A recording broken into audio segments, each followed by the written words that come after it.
RP Média, bonjour. Alors aujourd'hui on reçoit Lassana Bathily qu'on ne présente plus. Alors Lassana, tu es un héros, tu es notre héros, tu es l'héros national, l'héros international. Parle-nous un peu de toi, de ce que tu fais dans la vie et comment se passe ta vie au quotidien. Bon, tout d'abord, je remercie toi d'avoir m'invité ici. C'est un plaisir d'être ici aujourd'hui. Bon, maintenant, je travaille à la mairie de Paris. Après les attentats, la mairie de Paris m'a contacté de faire une formation d'abord. C'est faire une formation, mais là, je commence à travailler on peut dire à 5 mois. Et tu as fait une formation de quoi? Formation pour DSS pour la direction jeunesse des sports. J'ai fait une formation pendant 6 mois. Bon, après 6 mois, là j'ai commencé à travailler. Ça fait 5 mois que j'ai commencé à travailler. Et donc comment ça se passe une journée avec toi au quotidien? Bon, au début c'était très facile parce que quand je suis arrivé avec le groupe et qu'on dirait comme quoi que j'étais médiatisé, bon, souvent, même si elle travaille, ils ne m'autorisaient pas de travailler parce que, je sais pas, on dirait qu'ils ont un peu peur de me demander. Bon, après, avec le temps, je me disais que non, moi je suis comme tout le monde, j'ai envie d'apprendre, j'ai envie d'avancer comme tout le monde. Bon, il faut que c'est qui devaient m'apprendre parce que moi je ne connais rien dans ce métier. Parce que au début, j'avais commencé par le bâtiment, de finir comme éducateur. Bon, je suis là à leur disposition. Bon, après, on passe avec les temps. Tout ça ira bien avec les petites équipes. Ils travaillent comme tout le monde, mais si elles travaillent, ils me disent de faire. Donc ça a été devenu un citoyen comme tout le monde, quoi. Voilà. Tu n'es plus la star Lassana Bathily. Non, j'ai jamais voulu être star en fait. J'ai jamais voulu être star parce que c'est les gens qui me considèrent comme une star, mais moi dans mon cœur je sais que je ne suis pas une star. C'est Dieu qui a voulu que je sois comme ça, sinon je n'ai pas fait quelque chose de très star. Je ne suis pas footballeur, je ne suis pas sanitaire, je suis de la vie, c'est Dieu qui m'a aidé que tout le monde soit sorti vivant. Bon, pour moi, je ne suis pas une star. Voilà, depuis mes premières interviews, comme je disais depuis les premières interviews, que je ne suis pas héros, je serai Lassana, je reste toujours Lassana.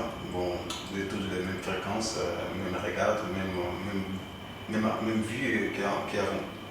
Tu as écrit un livre il n'y a pas très longtemps maintenant, et ton livre en gros il résume un peu ta vie à Bamako, au Mali, et ton arrivée en France, mais il parle très peu de la période hyper cachère. Comment t'es venu l'idée de faire un livre et pourquoi t'as voulu faire un livre? Ouais, en fait, de faire un livre, c'est pas moi qui a voulu faire ça. Au début, j'ai pas pensé ça, mais après, je me parle avec les amis, avec quelques cousins qui me disaient que ça serait important que je parle de mon histoire sur tout ce qui s'est passé. Parce que l'histoire africaine à la base, nous on parle, on dit comme ça, mais c'est jamais écrit. Mais il disait que ça serait important que je parle de mon parcours, mes difficultés quand je suis arrivé en France, jusqu'à difficultés de travail, difficultés des papiers, difficultés de travail. Ce sera mieux que je parle en mieux expliquant des choses pour que les gens puissent bien comprendre tout ce que j'ai vécu et tout ce que j'ai vu. Bon, c'est ça qui a fait que j'ai écrit un livre. Et c'est volontairement que tu n'as pas voulu parler de l'hypercachère. Tu en as parlé, mais très brièvement. Hein. Enfin, c'est juste quelques pages sur lesquelles c'est juste quelques pages sur lesquelles tu parles de l'hypercachère. C'est toi qui l'as voulu ou c'est plutôt décidé par ta maison de disques ou ta maison d'éditeur ou... Non, c'est moi qui a voulu parce que l'hypercachère, c'est vrai que c'était compliqué. Hein. Même quand je suis rentré hypercachère, au début, ils ne voulaient pas m'accepter comme travailleur. Après, quand ils ont voulu travailler, quand j'ai vu les gens, ils m'ont contacté, j'ai travaillé. Au bout de 2 ans, j'ai travaillé avec hypercachère, ils m'ont licencié, ils m'ont recontacté encore pour venir travailler. Quand j'ai travaillé, au bout de 8 mois qu'il y a eu les attentats, bon, du coup, j'ai parlé juste un peu des choses, tout ce que les attentats, tout ce qu'ils m'ont fait du mal. C'est vrai que l'association, il y a certaines personnes qui ne sont pas gentilles avec les gens. C'est vrai que j'ai pris un peu d'espérance grâce à eux, mais quand même, c'est vrai que c'était pas facile quand même au début, hein, parce que j'étais licencié, répondre, ils m'ont fait perdre toutes les années que j'ai travaillé. Bon, du coup, j'ai pas voulu de prendre, de reparler des choses sur l'hyper casseur. Et qu'est-ce qui a changé pour toi après les attentats? Est-ce qu'il y a des choses que l'État français ou l'État malien t'a apporté des choses que tu n'aurais jamais pu avoir auparavant, sans l'histoire de l'hypercacher? Ouais, seule chose que j'ai bénéficié dedans, bon, des choses que j'ai bénéficié dedans, c'est juste mon naturalisation qui a accéléré. C'était naturalisé français. Et puis quand je suis parti au Mali aussi, j'ai parlé avec l'ambassadeur de France pour mes projets, parce qu'on avait posé de construire un château d'eau dans mon village. Quand je suis arrivé à l'ambassade, ils m'ont demandé c'est quoi mes projets. Vous avez parlé des châteaux d'eau.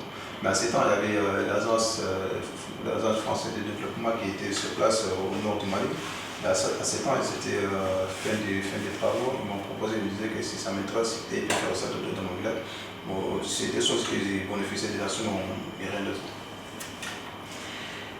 Et donc tu as été reçu par le très cher président malien Ibeka et aussi par François Hollande. Alors comment se passent tes différents séjours au Mali? Au début, je suppose que ça a été grandiose et ça a été la grande fête, mais aujourd'hui quand tu repars au Mali, comment ça se passe?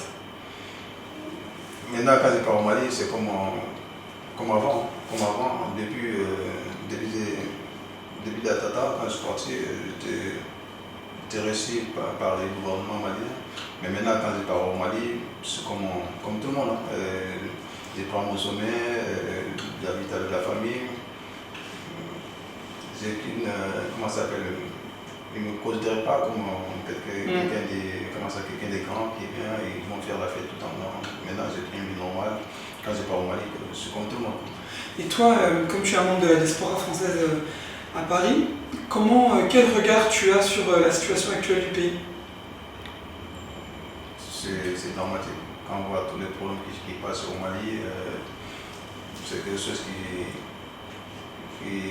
qui fait mal au cœur, quoi. Même quand ces derniers temps, quand on a vu les problèmes qui s'est déroulé encore au nord du Mali, les manifestations Pour Gao, ils ont tué, je ne sais pas combien de jeunes pour leurs droits. Bon, quand on voit ça, on entend souvent que le Mali c'est un pays démocratique, mais quand on voit ça encore, c'est quelque chose qui ça fait mal au cœur. Souvent ça fait peur même qu'on ira là-bas parce que on se sent qu'on n'est pas vraiment en sécurité. Même les gens qui habitent là-bas ne sont pas en sécurité, surtout nous les étrangers qui sont en extérieur. Bon, ça reste toujours comme ça. Bon, on aimerait bien que ça améliore, ça change, mais pour l'instant, les situations du Mali, c'est compliqué. Quel conseil tu pourrais donner à la jeunesse africaine en général? Bon, les conseils que j'ai donnés, c'est vrai que même sur mon livre, j'ai parlé sur les conseils que j'ai donnés des jeunesses africaines. C'est vrai que c'était un peu critiqué, pas dire au Mali, mais en Afrique à la base, parce que quand j'ai parlé moi j'ai parlé de mon expérience, ce que j'ai vécu en France, ce que j'ai vu en vrai. J'ai parlé un peu de ça sur mon livre, tout ce qu'on voit, les jeunes qui prennent des bateaux pour venir en Europe, qui ne connaissent pas quoi qu'ils vont trouver en Europe. Parce que c'est vrai, il y a beaucoup de jeunes qui ont des meilleures situations en Afrique, qui ont manquent de rien, mais ils venaient en Europe par la curiosité pour avoir des choses, même c'est vrai que c'est un peu de la faute à nous les étrangers qui sont ici, parce que quand on part en Afrique, les manières qu'on montre les choses contraires en Europe pour donner des motivations des jeunes qui sont en Afrique pour venir en Europe. Moi, c'est ça que j'ai essayé de faire comprendre.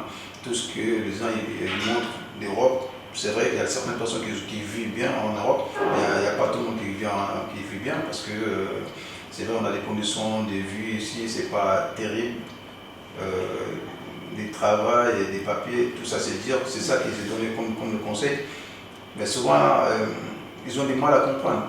C'est vrai que je comprends parce qu'ils n'ont jamais vécu en Europe. C'est vrai, bon, je ne peux pas dire que je ne suis pas contre qu'ils viennent en Europe, mais avant qu'ils viennent ici, il faut qu'ils voient les choses bien avant qu'ils prennent la décision de venir ici. Et toi, comment tu vois ton avenir? Bon, moi, mon avenir,